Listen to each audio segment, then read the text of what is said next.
Okay, today we're going to be tying one of my favorite nymphs for brook trout, especially up in the Blue Ridge Mountains here in Virginia.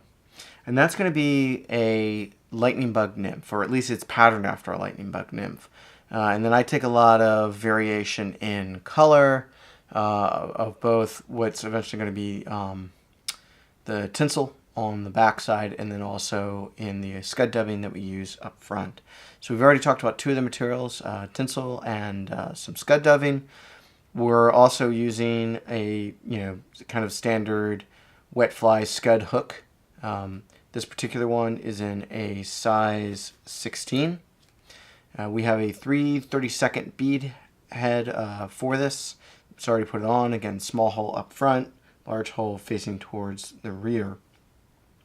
In addition, I just have a standard kind of brown hackle feather. You can use whatever color you want. My preference is brown. And then for my thread, I'm using a UTC 70. This is a wood duck color. I happen to like it because it pairs very well with the hackle that I'm using.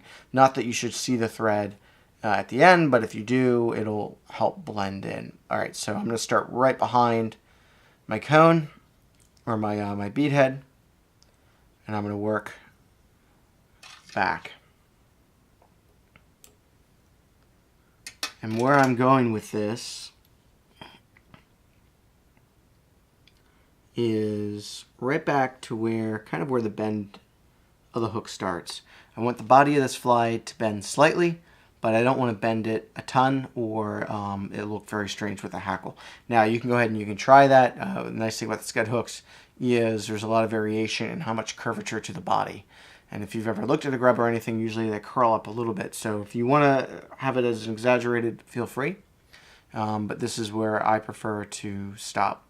Now I've got this hackle feather here, and all I'm going to do is tear off maybe 5 or 6 strands. I don't necessarily count. I just grab a small bundle, rip it off from the stem, and then I've got these where it's kind of sticking out the back. And I want ultimately maybe a hook shank length sticking out the tail, maybe more, maybe less. So if you could, you can go ahead and measure that out and put about 2 or 3 loose wraps. Don't really crank down, and that allows you to come in and manipulate. So that looks pretty good. Now if that were too short, I could always grab and pull, and if it were too long, I'd always grab the other side and adjust, because I haven't put many wraps on, and I haven't put them down with any force, so that allows me to adjust. Now I'm going to go ahead and place my hand back on. Just grab the material, wrap forward, and go ahead and trim these off. So you notice too, I wrapped all the way forward, and that really traps those fibers down, or these hackle fibers. That way they don't pull out very easily at all. And I'm going to go ahead and I'm going to now work my way back. And as I tie this fly, I'm going to be it almost seemed unnecessary moving my thread forward and back and forward and back. All that's doing is helping to build the body of this nymph without having to use a ton of material itself. So this is a kind of a special type of tinsel. You can use regular tinsel. You notice it's a little bit thicker. This comes in lots of different types of colors. But this is actually a hair extension tinsel. I found a pack of it from one of the big box stores, and it was like $1. And it's more tinsel than I'll ever need. And I've tied, dozens and dozens of flies with it. And it comes in different colors. So I happen to like it for that reason, just because of the variation. But all I'm doing, no matter what tinsel I'm using, is I'm placing it up to the very front, trapping it just underneath of that bead, bringing my thread all the way forward to capture that in. Now, if you want a thicker body, build your body up with your thread. Or if you want a tapered body, do it with, the thread. That way you don't have to worry about using tons of tinsel, which as you wrap this on, it starts to become a pain. All right, what I'm going to do here is I'm actually going to put in a half hitch right behind that bead with my thread. And that's just going to prevent this thread from unraveling, because as I wrap my tinsel around, I want to get this thread out of the way. And I happen to have a bobbin holder with this vise, so I'm gonna leverage it because this makes this a lot easier. Now, I like to do my wraps counter or reverse to the way I put in my thread. That's just my preference for when I trap it at the end. So I'm going to start the first few manual. And this is how, if you don't have a rotary vise, this is how you would do it. I'm always keeping tension, but not a ton because I don't want to break this. If you do have a rotary vise, it can make life really easy. Plus you can see all the way around the fly, so I can see back towards the tail section. I didn't quite cover it fully. Not that it matters. Again, that's why I'm using that thread that kind of matches those tail fibers. It just blends in. But it's easy enough for me to go back and kind of wrap over it. And if you notice, each wrap is overlapping the one previous. And really trying to get a nice solid base of this. And just bringing it up to behind the bead. And so the number one thing that happens to me with this fly, and the trickiest part, is laying on this tinsel. If I were to let go of this whole thing would just spiral out of control. So what I'm going to do is I'm going to leverage my Hackle pliers. And I'm just going to lay that on my tinsel. And now I can take my hands free. And I still have tension. So it allows me to wind my bobbin back up. And also very conveniently, I can go behind the Hackle pliers that are holding it down and trap in my material.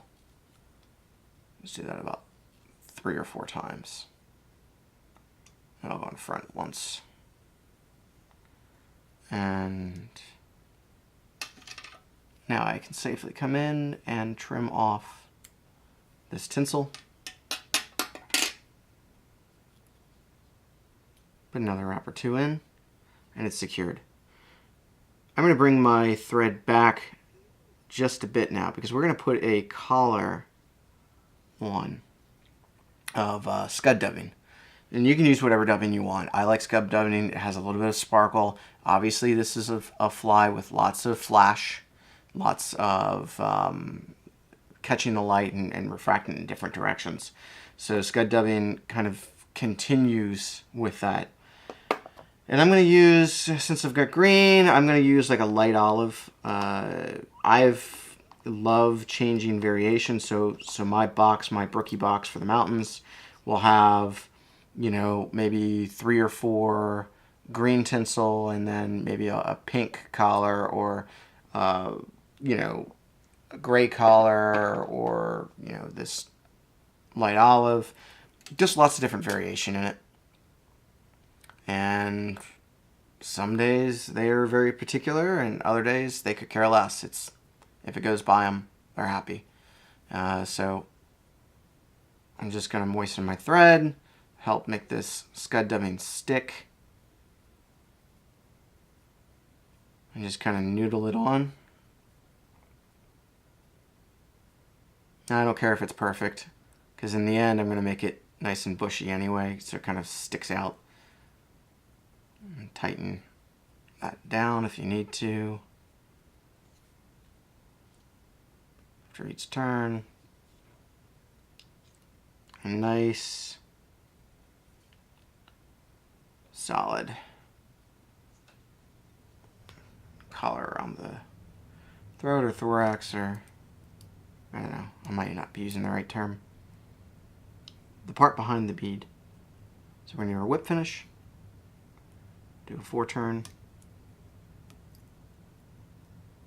Pull that tight. And go ahead and clip my thread.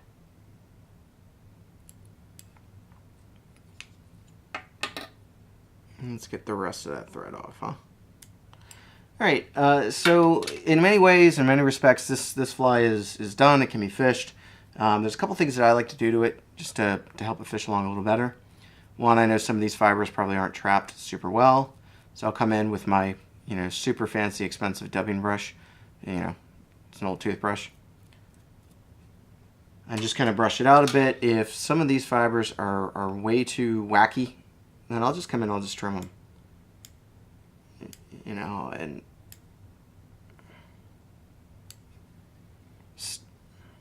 something like that. Looks pretty good to me.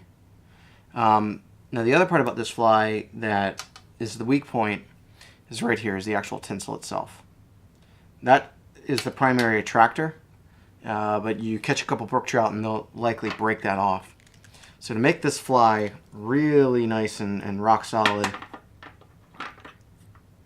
I like to use a little bit of high gloss head cement, sticking again with the theme of nice and shiny. So I'll come in very carefully. Now you can actually, if you're not worried about cranking these out, you can put in some head cement before you do your dubbing. So you tie up all the way to the head, right behind the bead, and then whip finish off, or if you don't want to whip finish, just leave your thread there. Put on a layer of the head cement, let it dry, and then complete it. But usually I'm trying to crank several of these out, and honestly I think the head cement goes on just fine like this. But if you want it where it's nice and clean and you don't get any possibility of having the head cement go on those dubbing fibers, then that's how you can do it, and you just take your time. Yeah, so I'm just letting the head cement kind of set on this. And now this fly with that head cement on there is pretty bulletproof. You'll lose it in the rocks in the bottom, or if you're like me, in the tree, long before it'll ever break from a fish. At this point, it doesn't really have too many weak points. It's a great fly. When you tie it on the scud hook like this, it doesn't get snagged too terribly often. I find it to be my #1 producing nymph pattern for brook trout. But I've used it for other species as well, and I've even used it to go after bluegill and things like that for a day of fun on the lake. So anyway, thanks for watching, and hope you enjoyed.